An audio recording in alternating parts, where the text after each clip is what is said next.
आतंकवादी घटना हुई जिसमें 26 पर्यटक मारे गए,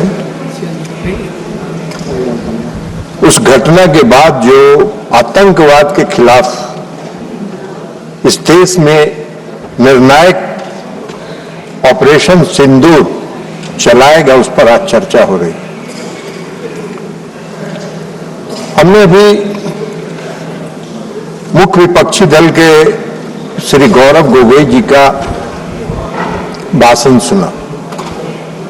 हमको लगा कि बहुत विस्तार से वो कुछ अध्ययन किए होंगे, कुछ बोलेंगे। एक शब्द काम का बात नहीं बोले, एक शब्द काम का बात नहीं बोले। एक भी शब्द उन्होंने इस देश के सेना की वीरता पर, पराक्रम पर, उनके अदम्य साहस पर एक बार भी उन्होंने नहीं। आप बात करते हैं देशभक्ति की, आप देशभक्ति की बात करते हैं। इस देश की सेना पर जो पूरे देश के लोगों को गर्व है, उसकी आप एक बार प्रशंसा नहीं कर रहे हैं। आप बता रहे हैं कि कितना जहाज गिरा, कितना मिसाइल आपका गिरा, इस पर चर्चा कर रहे हैं। इस देश के सैनिकों का कोई महत्व नहीं है आपकी नजर में। और आप बात कर रहे थे इस देश में आतंकवादी घटना की। आतंकवादी घटना आज का है। आपके यूपीए के शासनकाल में 2004 से 14 तक इस देश में आतंकवाद पनपा है, उसको जगह मिली है और उसको पनाह मिला है। कितनी घटनाएं हुई, कितनी घटनाएं हुई देश में आतंकवाद की, पूरा सुनाओ। कहां हुआ, कितने नागरिक मारे गए, कितनी महिलाएं विधवा हुई, कितने बच्चे मारे गए। कभी आपने सोचा, कभी आपने देखा? मैं भी उस समय सदन का सदस्य था जब यूपीए की सरकार बैठती थी सत्ता पक्ष में। मैं उस समय सदन का सदस्य था और मैंने देखा है, चर्चा हुई है। आप क्या करते थे? आप क्या करते थे 2004 से 14 तक में यूपीए के शासन काल में जो आतंकवादी घटनाएं हुई, उस समय 615 लोग मारे गए, 615 लोग इस देश के मारे गए। और आप बात करते हैं आतंकवाद की। आतंकवाद तो आपके शासनकाल में पनपा है। 2006 लोग घायल हुए, 615 मारे गए और 2006 लोग घायल हुए। आप बात कर रहे हैं आतंकवाद की। 11/7/2006 को मुंबई ट्रेन हादसा हुआ। मुंबई के ट्रेन हादसा में कितने लोग मारे गए? 209 लोग मारे गए, 800 लोग घायल हुए। क्या किया आपने, क्या कार्रवाई की यूपीए के शासनकाल में? कुछ नहीं हुआ। 26/11/2008 को पूरा मुंबई महानगर में आतंकवादियों का कब्जा था। आतंकवादियों का कब्जा था। कैसे आए थे आतंकवादी? आज तो आप सवाल पूछ रहे थे कि पहलगांव में आतंकवादी कैसे आए, मुंबई पूरे शहर में, महानगर में आतंकवादी कैसे घुसे थे, आपको बताना चाहिए।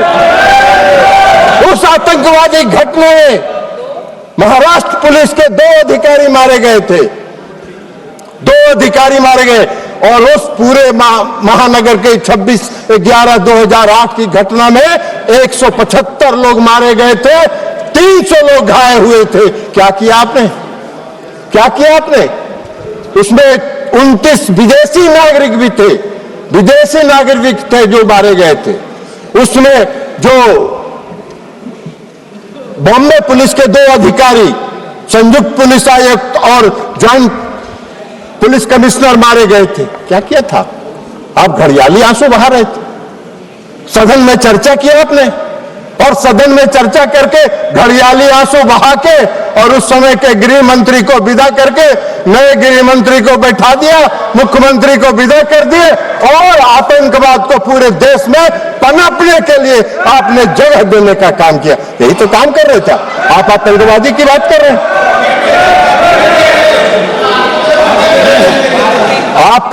आपको आतंकवाद के खिलाफ लड़ाई लड़ने की का न साहस था यूपीए सरकार को और न उसमें दम था कि वो आतंकवाद के खिलाफ लड़ाई लड़ते, खाना पूरी करते थे, घड़ियाली आंसू बहाने का काम करते थे। हाँ,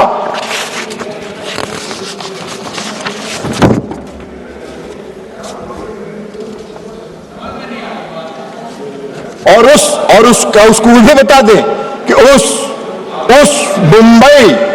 मुंबई की घटना का जो मुख्य कर्णधार था, जो अमेरिका में छिपा हुआ था, आपको उसको लाने का साहस नहीं हुआ।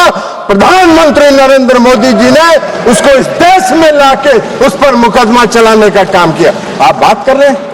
हाँ, जरूर है, आज जरूर है कि इस देश में भारत ने पहली बार आतंकवाद के खिलाफ लड़ने का जो संकल्प लिया और जो संकल्प दिखाया, वो 2016 में शुरू हुआ, जब इस देश के प्रधानमंत्री ने कहा कि हम अपने देश की धरती पर आतंकवाद को पनपने नहीं देंगे, निर्णायक लड़ाएंगे और आतंकवादियों को घुस के उसके घर में मारने का काम करेंगे। यह संकल्प प्रधानमंत्री नरेंद्र मोदी जी ने दिखाया। 2016 में उरी की घटना हुई, 25 लोग मारे गए, 25 सैनिक मारे गए, उरी की घटना। और 25 सैनिक मारने के बाद देश के प्रधानमंत्री ने निर्णायक लड़ाई लड़ते हुए सर्जिकल स्ट्राइक किया और पाकिस्तान की सीमा में घुसकर पाक आतंकवादियों को समाप्त करने का काम किया। यह प्रधानमंत्री ने इस संकल्प के साथ काम किया, आतंकवाद के खिलाफ लड़ाई लड़ने का काम किया। आपको कहां दिखाई? आतंकवादी प्रशिक्षण केंद्र समाप्त हुए सर्जिकल स्ट्राइक में, सैकड़ों आतंकवादी मारे गए और फिर दोबारा आतंकवादियों ने साहस किया। फरवरी में 14 फरवरी 2019 को पुलवामा में आतंकवादी घटना हुई और पुलवामा में सीआरपीएफ के गाड़ी पर आत्मघाती हमला हुआ और उस आत्मघाती हमले के बाद आदरणीय प्रधानमंत्री नरेंद्र मोदी जी के नेतृत्व वाली सरकार ने अपने संकल्प को फिर दोहराया और एयर स्ट्राइक करके पूरे प्रशिक्षण केंद्रों को तबाह किया। जैसे मोहम्मद के लश्कर के सारे प्रशिक्षण केंद्रों को तबाह करने का काम किया। आप मोदी जी को सिखा रहे हैं आतंकवाद के खिलाफ लड़ाई लड़ने का। आप तो आतंकवाद के खिलाफ क्या लड़ाई लड़े थे? इतना दिन देश में शासन किए, आजादी की बात से तो सबसे ज्यादा शासन आप ही लोगों ने किया है। तो आपको बताना चाहिए था कि हमने ये काम किया था। आप तो कुछ किए नहीं, तो 0 सन्नाटा है। तो 0 सन्नाटा में क्या कहिएगा? तो खोज रहे हैं, अभी बोल रहे थे पहलगांव में आतंकवादी किन उद्देश्यों के साथ आया, उसका भी व्याख्यान आप ही कर रहे थे कि इन उद्देश्यों के साथ पहलगाम में आतंकवादी घुसे थे। आपसे पूछ के घुसे थे क्या वो लोग? आपको कैसे जानकारी है कि वो किस उद्देश्य के साथ लेके घूमे? अरे ऐसा बात मत करिए। कम से कम देश की एकता और अखंडता के साथ मजाक मत करिए। देश की एकता और अखंडता के साथ देश की सरकार के साथ खड़ा रहने का काम कीजिए, नहीं तो कोई नहीं। विश्वसनीयता तो प्रतिदिन समाप्त हो ही रही है, आने वाले समय में कोई पूछेगा भी नहीं, यह भी जान लीजिए। तो इसलिए एयर स्ट्राइक किया प्रधानमंत्री जी ने। पुलवामा की घटना के बाद 26 अप्रैल को बालकोट में घुस के एयर स्ट्राइक करके आतंकवादियों के प्रशिक्षण केंद्र को समाप्त करने का काम किया। यह प्रधानमंत्री का संकल्प था, यह मोदी जी का संकल्प था। यूपीए के किसी सरकार के प्रधानमंत्री ने यह संकल्प नहीं लिया था। यह काम मोदी जी ही कर सकते हैं, दूसरा कोई नहीं कर सकता है। और अब ऑपरेशन सिंदूर पर आइए। 22 अप्रैल को पहलगाम में घटना हुई और 22 अप्रैल को पहलगाम में जब घटना हुई तो अरे जाओ ना यार, वहां वोटर बड़ा जाली बनवाए, वो उधर जाके देखो।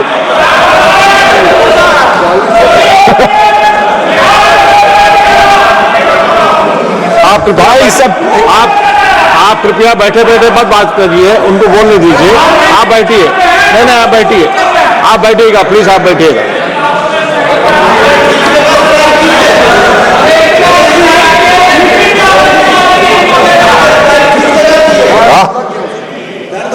वो है नस पकड़ा गया है, असली नस पकड़ा गया। इलाज भी अगर देखिए, आपको एक चीज बता देते हैं, अगर असली बीमारी पकड़ा जाता है तो उसका इलाज भी परफेक्ट होता है। डायग्नोसिस अगर सही हुआ तो ट्रीटमेंट, डायग्नोसिस अगर डायग्नोसिस सही हुआ तो ट्रीटमेंट भी पक्का होगा, आपकी बीमारी समाप्त हो जाएगी, चिंता मत करिए। आप बैठिएगा, आप नहीं, जब भी बोलेंगे, आप जब मौका देंगे तभी बोलेंगे। और सभापति महोदय, अच्छे प्लीज एड्रेस द चेयर। सभापति महोदय, 22 अप्रैल को पहलगांव में घटना हुई। हमारे पूरे देश के पर्यटक वहां गए थे, घूमने गए थे, परिवार के साथ गए थे, छुट्टियां मना रहे थे और आतंकवादियों ने हमला किया। 26 लोग मारे गए, 26 लोग मारे गए। हमारे देश के प्रधानमंत्री जी की उनकी आत्मा जो इस देश में बसती है, इसको महसूस करना चाहिए। वो यात्रा स्थगित करके, विदेश की यात्रा स्थगित करके देश में तत्काल वापस आने का काम उन्होंने किया। और इसलिए कि उनको दर्द था इस बात का। सुन लीजिए ना यार, बैठिए ना, प्रवचन मत दो ना यार, तमाशा कर रहे हो।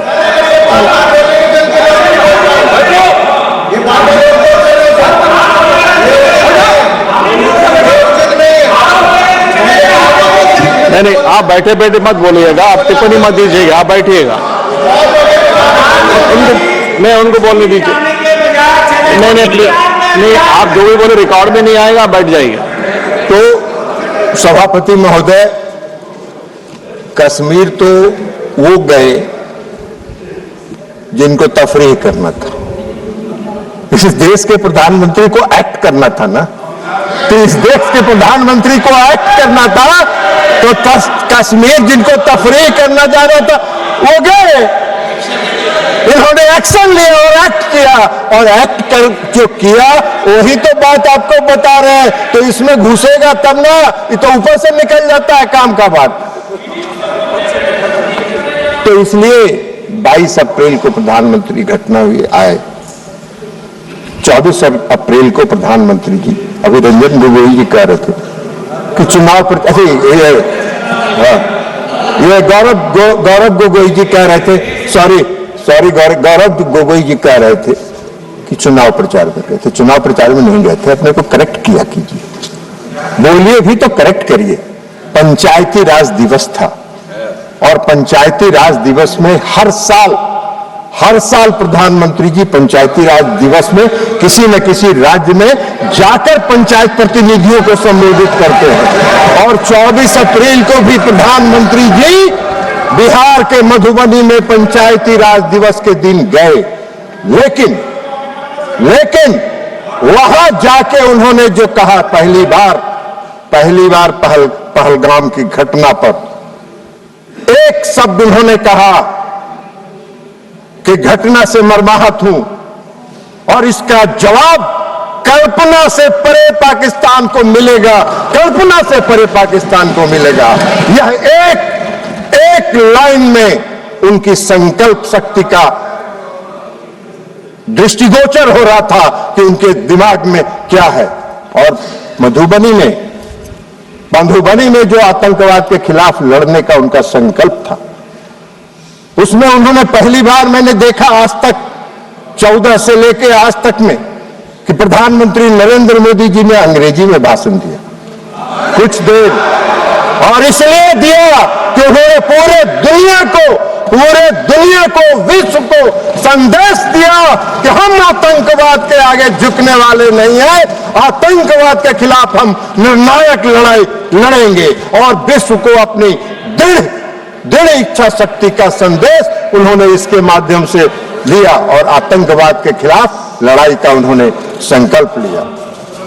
प्रधानमंत्री जी ने, अभी रक्षा मंत्री जी ने विस्तार से बताया, वो सब बात तो आपके दिमाग में घुसा नहीं होगा, तो ऊपर से निकल गया होगा। तो इसलिए अभी रक्षा मंत्री जी ने बताया कि वहां से आने के बाद लगातार वो अपने तीनों सेना और चीफ ऑफ डिफेंस स्टाफ के साथ बैठक करते रहे, और सबों के साथ उन्होंने पूरी बात चर्चा सुनी और एक बात उन्होंने स्पष्ट तौर पर पूरे देश को बताया कि मैंने अपनी सेना को पूरी छूट दी है, उसको डेट तय करने का, समय तय करने का और क्या एक्ट करना है यह तय करने का हमने सेना को पूरा छूट दिया। और 7 मई को 6 और 7 मई की मध्य रात्रि में हमारे सैनिकों ने 9 आतंकवादी ठिकानों को ध्वस्त कर देने का काम किया और सैकड़ों आतंकवादी उसमें मारे गए, शहीद हुए। आप सबने देखा होगा टीवी पर, बहुत से लोग जो आका थे आतंकवादियों को रो रहे थे। मसूद अजहर साहब, हाफिज शहीद, ये रो रहे थे कि मेरा सारा परिवार मर गया, काश मैं भी मर जाता। सारे आतंकवादियों को ध्वस्त करके उन्होंने संदेश दिया कि अब इस देश में और पाकिस्तान की धरती पर आतंकवाद को हम बर्दाश्त नहीं करेंगे और यह संकल्प उन्होंने पूरा करने का काम किया। 100 से ज्यादा आतंकवादी मारे गए।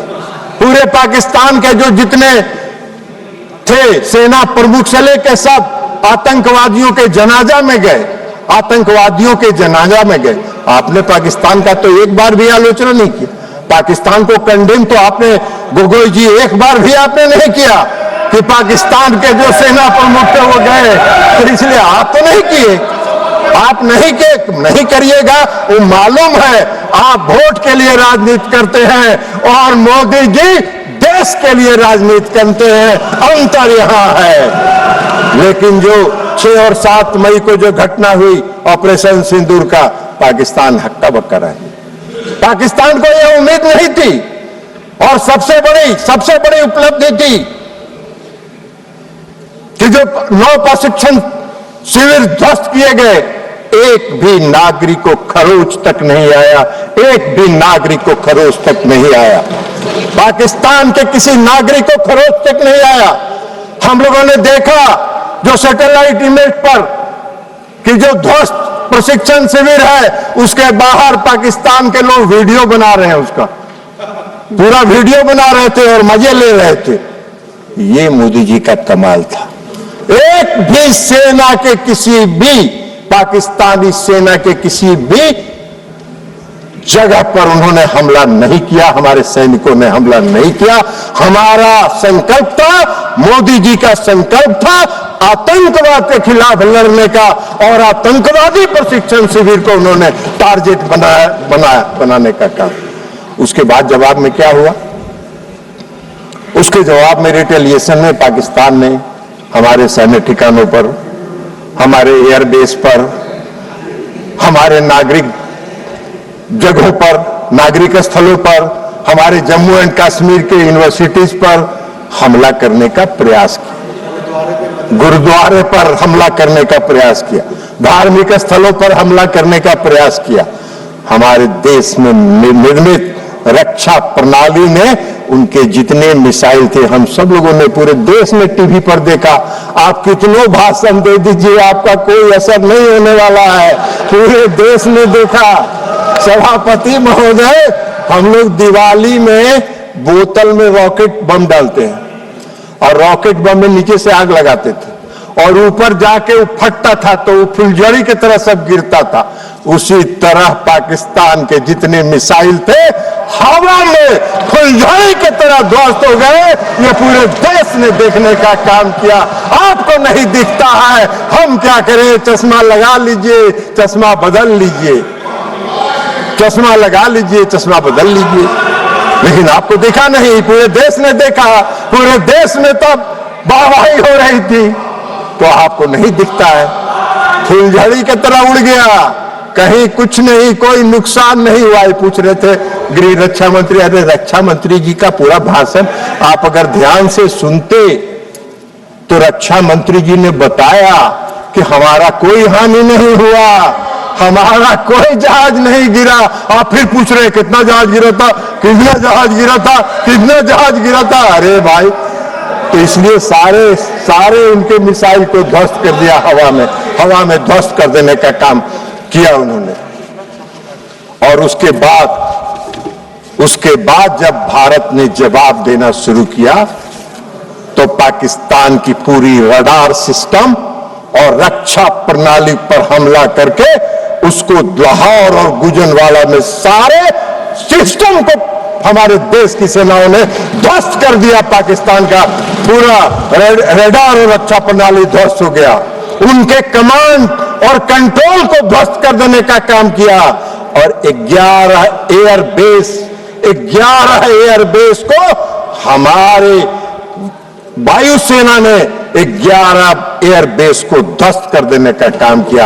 यह हमारी उपलब्धि थी। आपको दिखा नहीं ऑपरेशन सिंदूर की उपलब्धि, आपको दिखेगा भी नहीं। लेकिन पाकिस्तान भी चालाकी कर रहा था।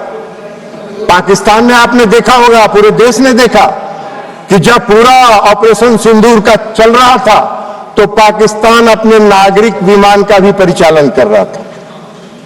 और नागरिक विमान का परिचालन इसलिए कर रहा था कि अगर कहीं इंडिया ने एक भी नागरिक विमान को ध्वस्त किया तो उसमें विदेशी नागरिक भी होंगे, पैसेंजर। तो पूरे देश में, इस देश की, हमारे देश की सेना ने और हमारे नेतृत्व ने उनकी इस चालाकी को समझा और एक भी नागरिक विमान पर खरोच नहीं आया। फिर भी हमने कमांड और कंट्रोल को समाप्त किया, उनके एयरबेस को समाप्त करने का काम हम लोगों ने किया। यह हमारी उपलब्धि थी और ऑपरेशन सिंदूर की, यह हमारी उपलब्धि थी ऑपरेशन सिंदूर की। और आप बात कर रहे हैं, क्यों रोक दिया, क्यों रोक दिया, क्यों रोक दिया? पहले ही बता दिया प्रधानमंत्री जी ने कि हम तो युद्ध नहीं करना चाहते हैं, हम युद्ध नहीं करना चाहते। हमारी लड़ाई आतंकवाद के खिलाफ है और आतंकवादियों को और आतंकवाद का अगर प्रश्रय पाकिस्तान की धरती पर मिलेगा तो हम घुस के हमला करेंगे और आतंकवाद को समाप्त करेंगे। प्रधानमंत्री का नहीं था। इसलिए डायरेक्टर जनरल मिलिट्री ऑपरेशन और दोनों देश के डायरेक्टर जनरल मिलिट्री ऑपरेशन ने बैठ के यह तय किया और बैठ के यह तय करके कहा कि भाई हमको युद्ध रोकना है, युद्ध रोक दीजिए। पाकिस्तान घुटने के बल बैठ गया, सारा उनका एयरबेस ध्वस्त हो गया, रडार सिस्टम ध्वस्त हो गया, रक्षा प्रणाली ध्वस्त हो गया। उनको तो कुछ दिखाई ही नहीं पड़ रहा था कि कौन देश, भारत से कौन जहाज किधर से आ रहा है और कहां हमला करके चला जा रहा है। तो अब उनके पास चारा क्या था? उन्होंने घुटना टेक दिया और घुटना टेकने के बाद सीज फायर हुआ। सीज फायर होने के बाद इस देश के प्रधानमंत्री आदरणीय नरेंद्र मोदी जी ने राष्ट्र के नाम संबोधन में यह कहा कि हम आतंकवाद को कभी बर्दाश्त नहीं करेंगे। हमारा ऑपरेशन सिंदूर बंद नहीं हुआ है, स्थगित हुआ। फिर हमारे जब भी हमारे देश की तरफ आंख उठा के देखोगे, हम घुस के मारेंगे और आतंकवादियों को समाप्त करेंगे। आतंकवाद के खिलाफ हमारी लड़ाई है, हमारी कोई किसी देश के खिलाफ लड़ाई नहीं है। तो इसलिए ये सारा काम हुआ, लेकिन गोयल जी को नहीं दिखा। अब ऑपरेशन सिंदूर की सफलता, प्रधानमंत्री के कुशल नेतृत्व की क्षमता, सैनिकों के पराक्रम, वीरता, अदम्य साहस, आत्मनिर्भर भारत के तहत निर्मित रक्षा प्रणाली का परिणाम पूरे दुनिया ने देखा। पूरे दुनिया ने देखा और सिर्फ देखा ही नहीं, उसको सराहा भी। और पूरे दुनिया ने हमारे ऑपरेशन सिंदूर को सराहा और समर्थन करने का काम किया। विश्व ऑपरेशन सिंदूर ने पूरे विश्व के सामने एक संदेश दिया, पूरे विश्व के सामने एक संदेश दिया ऑपरेशन सिंदूर ने कि भारत एक सशक्त देश है जो अपनी रक्षा करने में सक्षम है और अपने देश की रक्षा करने के लिए वो पूरी तरह स्वतंत्र है। पूरे दुनिया ने भारत की ताकत को ऑपरेशन सिंदूर में देखा। आपने नहीं देखा, आप नहीं देखना चाहते हैं तो मत देखिए। पूरे देश ने देखा है, पूरे दुनिया ने देखा है, पूरे दुनिया ने उसको सराहने का काम किया है।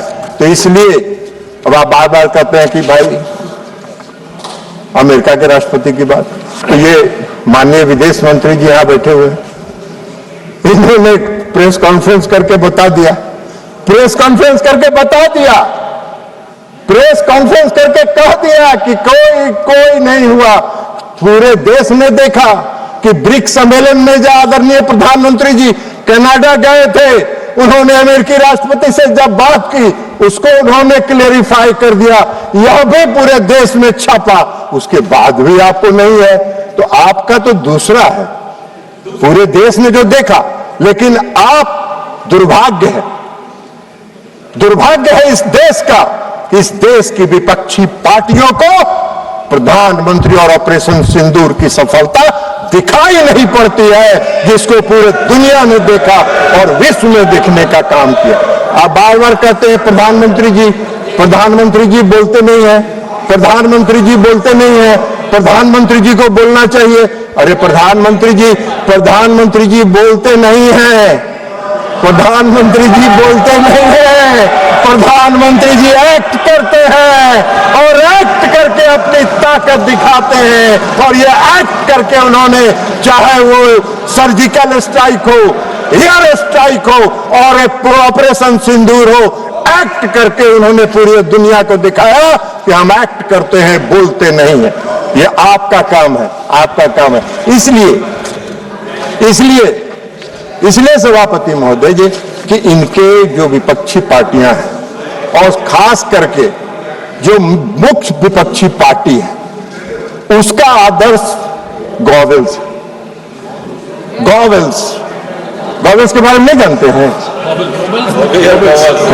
गॉवेल्स जो जर्मनी के कहावत है, और गॉवेल्स का कहावत भी पढ़ के आपको सुना देते हैं सभापति नहीं। गॉवेल्स का जो थ्योरी है, एक झूठ को बार बार बोलने से वह सच हो जाता है।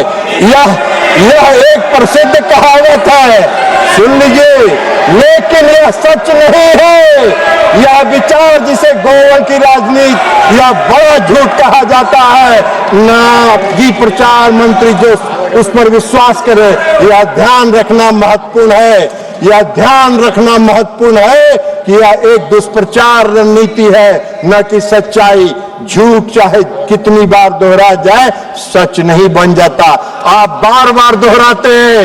अमेरिका के राष्ट्रपति के दबाव में इन्होंने बंद किया, अमेरिका के राष्ट्रपति के दबाव में बंद किया। क्यों बंद किया?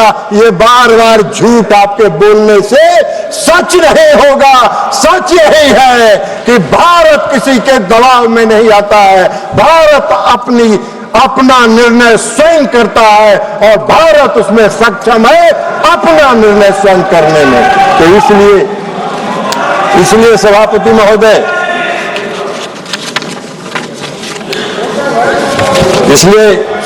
महोदय, इनको ऑपरेशन सिंदूर की सफलता दिखाई नहीं पड़ती। ऑपरेशन सिंदूर एक सफल ऑपरेशन था जो आतंकवाद के खिलाफ लड़ाई का था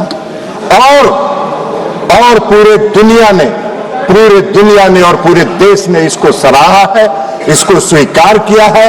दुर्भाग्य है इस देश का कि हमारे विपक्षी पार्टी हमारी देश की, जबकि उनको चाहिए इस घड़ी में सरकार के साथ, देश की एकता के साथ, देश की अखंडता के साथ, देश में फैल रहे आतंकवाद के खिलाफ लड़ाई में सरकार के साथ रहते नहीं रहे। आज भी हम आपसे आग्रह करेंगे, आप रखिए, आज भी हम कहेंगे, छोड़िए दलगत राजनीति से ऊपर उठिए, दलगत राजनीति से ऊपर उठिए और दलगत राजनीति से ऊपर उठकर राष्ट्रहित के सवाल पर नरेंद्र मोदी के साथ खड़ा होइए, नरेंद्र मोदी के साथ खड़ा होइए और देश से आतंकवाद को समाप्त करने में उनके कंधा से कंधा मिला के चलने का काम कीजिए। और अंत में इस देश के सैनिकों की वीरता, पराक्रम और अदम्य साहस के लिए उनको सलाम करते हुए मैं अपनी बात समाप्त करता हूं। बहुत बहुत धन्यवाद। माननीय श्री अरविंद सावंत जी। आदरणीय